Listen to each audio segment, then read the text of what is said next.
நியாயாதிபதிகள் 2வது அதிகாரம் 1வது வசனம் இப்படியாக சொல்கிறது, உங்களோட பண்ணின என் உடன்படிக்கையை நான் ஒரு காலம் முறித்து போடுவதில்லை. இதை கேட்டுட்டு இருக்க உங்க கூட ஏசப்பா உடன்படிக்கை பண்ணியிருக்காங்களா?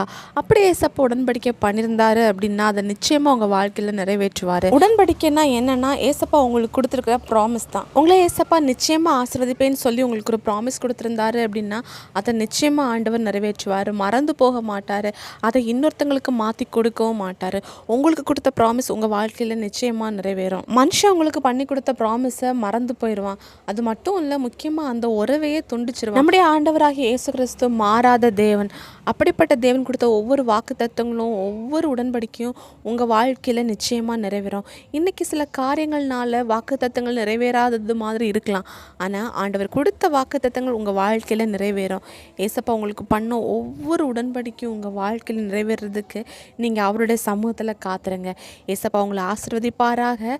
ஆண்டவர் உங்களை மறக்க மாட்டார். உங்களுடைய உறவை ஆண்டவர் முறிச்சும் போட மாட்டார். ஏசப்பாவை விசுவாசிங்க, அற்புதங்களை எதிர்பாருங்க. இயேசு கிறிஸ்துவின் நாமத்தில் ஆமேன்.